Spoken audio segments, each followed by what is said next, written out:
As you may have noticed, it's getting quite cold here in the UK, so this is iHeat's 2024 Winter Survival Guide. Let's get right in. The first tip is to familiarise yourself with your boiler and its controls. If you've just moved into a brand new property, learn how to use your boiler, watch a YouTube tutorial on it, get the instruction booklet out, blow the dust off it, and learn how to use your boiler. This will include how to set the temperature, how to top up the boiler pressure, and maybe just how to turn it on and off. Some people don't even know how to turn their boiler off, so it's just constantly on, costing you a lot of money this winter. The reason for this is because now that it's getting cold, you don't want to be waking up at 6 AM and your boiler pressure is completely low, completely zero, and you're getting no heating or hot water to your home. This means no nice warm showers in the morning before work, no radiators keeping you toasty in bed. It is an absolute disaster, and you'll end up running around the house frantically calling every gas engineer at 6 in the morning hoping to get an emergency call out, which you just won't be able to this winter. The best thing to do is learn how to top up your boiler pressure now whilst it's not broken, so in the emergency situation you know exactly what to do. With most boilers you have a filling loop where you open one tap and then open the other tap,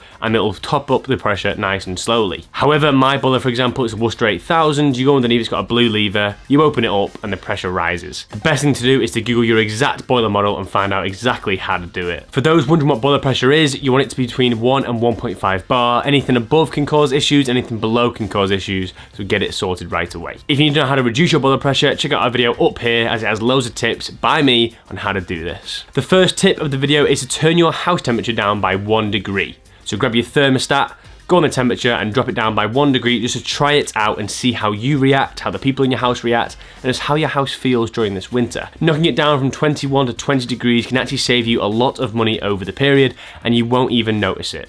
And if they do, tell them to get a jacket on. They're not the ones paying the bill. Moving on, the next tip is to balance your radiators. We've just released a video about this, so make sure you go and watch that. I'll leave that up here. This will basically tell you how to spread your heating around your home so it's evenly throughout. The worst thing you can have inside your home is that one radiator that just does not get hot, making your entire home nice and cozy this winter. Next up is draft excluders, and I can say firsthand these are game changers. My friend just bought a house last week. As soon as I went in, I felt a breeze. So we went straight out, went to like Dunelm Mill and got some draft excluders. These look quite nice, they are quite posh. However, you can just get cheap ones off Amazon that stick underneath the door, and they're there, mounted to the door forever, and they will stop the draft from getting under those doors and into your home. This is where the hot air escapes out of the room and cold air comes in. I have seen some videos where people recommend to seal around your doors and windows, but I don't know if that's the best of ideas. If you aren't neat, you aren't good at doing it, you are just going to make a mess. So these draft excluders are a cheap, easy solution which can reduce the cold air entering your home. Linking back to radiators, the next tip is to remove any blockages on the radiators. So this could be a towel,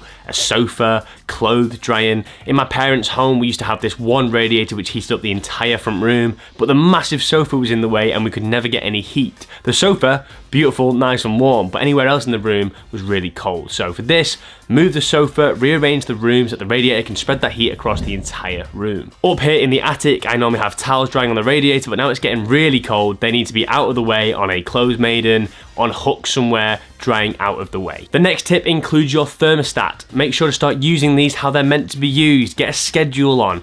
Get it so that when you wake up in the morning, the house is already quite warm, so you don't frantically turn it up to 23 degrees thinking you're gonna get any warmer any quicker. The beauty of schedules means that you can set it so when no one's in the home, maybe you all work 9 to 5s or you're at school, etc. The heating is completely off so the house can be as cold as you like, and then it can heat up as you return home. If you invest in a smart thermostat, you can then turn it off from anywhere in the world with a data connection. So if you go on holiday or you're at office and you've got a 7-hour meeting to go to, you can turn the heating off or turn off these schedules remotely. With the manual thermostats, you can't really do that, so the heating may still come on even though you're not there and not needing it to. Finally, the obvious, the most easiest route to save money this winter is just to get a more efficient boiler, which means it uses less gas to get the house nice and warm. Of course, iHeat is the best place to go for this, so fill in a quick quote. I'll leave it in the top of the description. We can there the very next day to install your brand new boiler. Whether your old one's not working or it's just really old, we will remove it no matter what and take it away with us. It's completely hassle-free, and that is exactly what you want to have this winter in the freezing cold. So if you have any more tips, do leave them in the comments down below. I'd love to hear what you guys have, and I will see you in the next video. Thanks for watching.